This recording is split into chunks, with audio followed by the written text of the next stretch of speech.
สบายดีทุกคนมื้อนี้สิพาพี่น้องไปหาเบิ่งสวนพี่น้องสวนยางปลูกเมื่อตอนเดือน6นี่พาไปเลาะเบิ่งว่ามันงามหรือบ่งามเนาะพี่น้องไปหาเลาะเด็ดเบิ่งแหน่งมันช่วงนี้มันมักป่งคือหยังนี่เนาะช่วงหน้าหนาวช่วงเดือน2เดือน3นี่บ่ว่าเดือนใดแหละเนาะมันก็มักป่งคือกันแหละเนาะพี่น้องแต่ว่ายามนี้นี่มันมักป่งแหน่งพี่น้องเอ้ยกันหน้าฝนนี่มันบ่มักป่งแหน่งปานใดเด้อไปเบิ่งไปเด็ดไปตอนมันไปตอนกิ่งมันพี่น้องคันบ่ตอนก็ยันมันบ่ถอนยอดน่ะนะบ่ถอนยอดน่ะนะยอดมันบ่งามพี่น้องแต่มันถอนพร้อมกันกับกิ่งนั่นน่ะยอดมันสิน้อยมันสิรีบส่ำกันกับแหน่งมันนั่นแหละไปพี่น้องไปนำกันเนาะกำลังเดินทางพี่น้องเอ้ยไปก็เฮ็ดคือสีฟ้าวๆนี่เนาะพี่น้องไปนำกันเพราะว่าเดินทางมันก็ไกลเด้อพี่น้องเอ้ยประมาณ 2-3 กิโลนี่แหละไปย่างพี่น้อง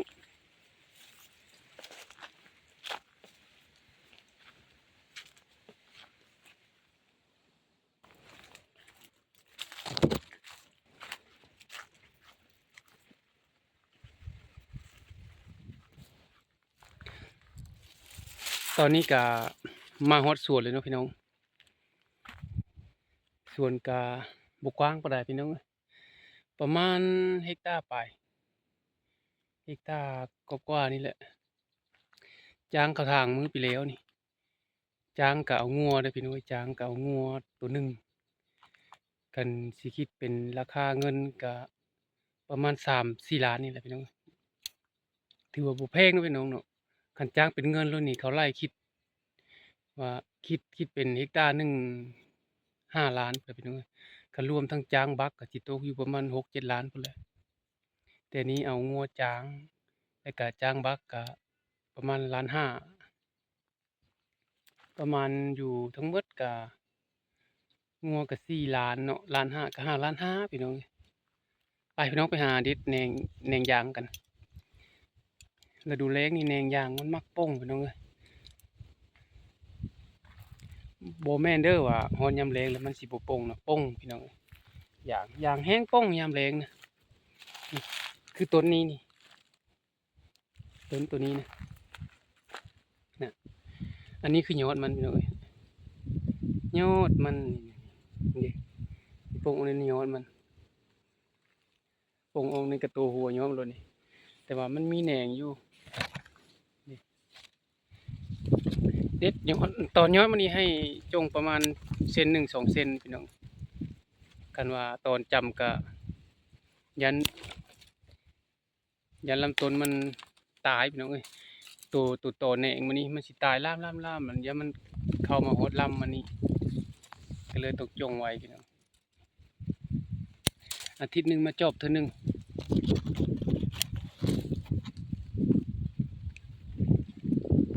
มาจอบมื้ออาทิตย์ก่อนนี่ยังบ่ได้มีหลายปานนี้พี่น้องแหน่งมันน่ะ ตัวนี้กำลังสิป่งกำลังสิเป็นแหน่งออกเป็นอย่างสายพันธุ์3904พี่น้องสายพันธุ์3904ตามที่เขาเว้าว่าเขาเคยปลูกมาก่อนเนี่ย3904เนี่ยน้ำยางหลายแต่เรื่องอายุมันนี่ยังบ่ฮู้ว่ามันสิยาวนานบ่หรือแนวใดเนาะส่วนหลายนี่ก็แม่นยางน้ำยางหลายนี่อายุมันสิสั้นพี่น้องตามได้ยินเขาเว้ามาได้เขาเคยปลูกคืออัน251เนี่ยนะน้ำยางหลายเขาว่าบางคนเขาว่าเขาขี้โง่หรือว่าแนวใดเนาะคือละโปะว่ะเขาว่านะโอ๊ยบ่อยากเชื่อเนาะพี่น้องเนาะคันคือละโปะมันสิเอาน้ำยางมาแล้วใส่ไหลเล็ดๆๆๆแป๊บเดียวมันก็หยุด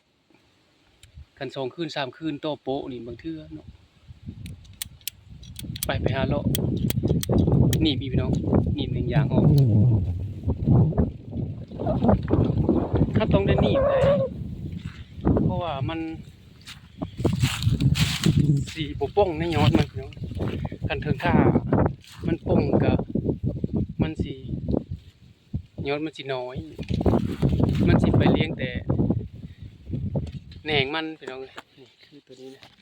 คือตัวนี้นี่แหน่งมันใหญ่แล้วนี่ตัวนี้แหน่งมันนี่ใหญ่แล้วแต่ว่ายอดมันนี่ยังน้อยๆอยู่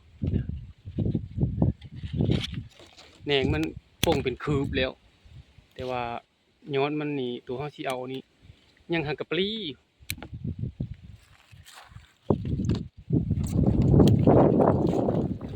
นี่ถ้าตัวมันบ่ป่งนี่เห็นบ่นี่ตัวนี้นี่แหน่งบ่ป่ง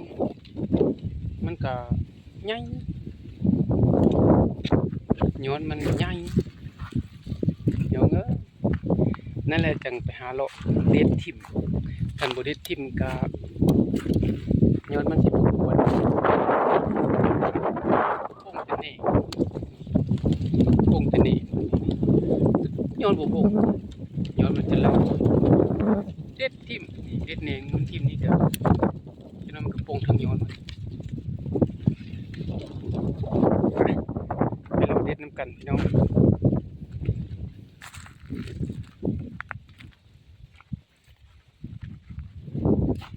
นี่เห็นบ่นี่คือตัวนี้นี่คือตัวนี้นี่มาทิศก้อนนี้นะนี่เด็ดตัวทิศก้อนนี้นี่นะ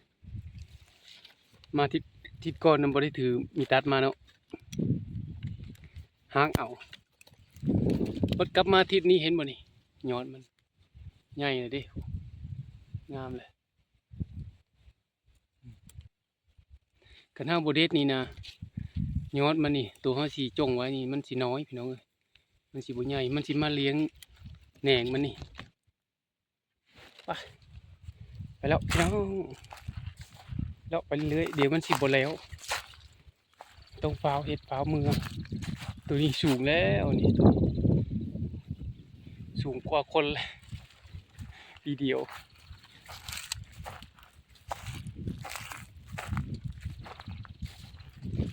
ทิ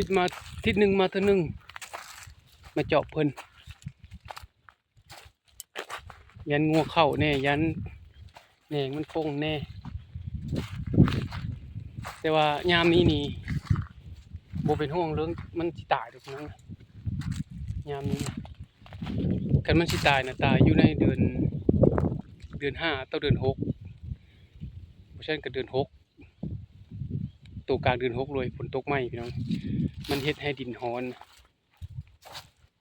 ดินเย็นดินร้อนดินเย็นนะมันตายช่วงนั้นน่ะมันมักตายได้ตัวนี้จักสิเอาในใดดีนะมี2อ่ะพี่น้องแหน่งมันป่งขึ้นมาแต่เงาตัวนี้แหน่งมันตัวนี้ลำมันแต่ลำมันก็ยังบ่ป่งอยู่นะนี่กำลังสิป่งพี่น้องต้องตัดทิ่มก็เนาะตัดซะเอาลำเทมันนั่นแหละโอ้มันบ่ได้มาโดนกันมาก็เฮาเลาะบ่ทั่วพี่น้องเนาะใจจนจะซ้ำหมดลำมัน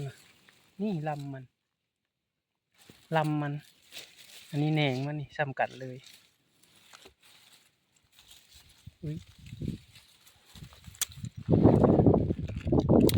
สิแล้วอยู่บนนี้มืดตัวมืดนี่ตัวนี้เด็ดมือทิศก่อนป่งเลยเด้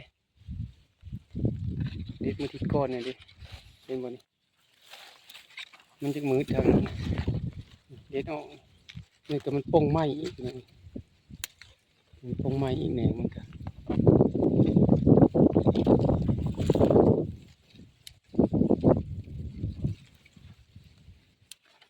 ยามแรงหรือโมเมนต์เขาสิบกลัวมันได้พี่น้อง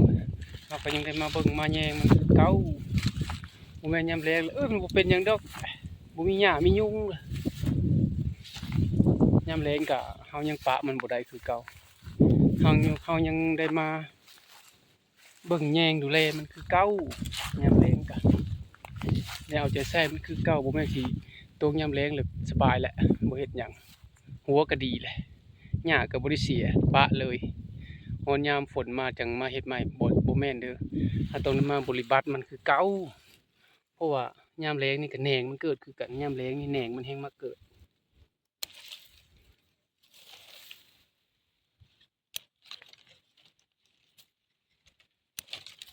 นี่ตัวนี้ก็ตัดแล้วเรียบร้อยแหน่งมันยอดมันนี่กำลังโป่งปลีเห็นแล้วบ่ไปเอาละพี่น้องเอ้ยมาฮอดนี่ก็ขอจบคลิปจบวิดีโอไว้เท่านี้ก่อนเพราะว่าพาอยู่เฮ็ดให้มันแล้วเนาะมันยังหลายเด้ยังกว้างเติบเฮาเด็ดมานี่ก็น้อยเดียวพาอยู่มือเลยตอนนี้ก็ตกบ่ายแล้วนี่ย่างตอนย่างมานี่ก็ประมาณ11 โมงแล้วไปแล้วพี่น้องเอ้ยขอบใจหลายๆเด้อที่เข้ามารับชมตั้งแต่ต้นจนจบขอขอบใจหลายๆพี่น้องเอ้ยที่มาให้กำลังใจกันเนาะขอบใจหลายๆไปละบ๊ายบาย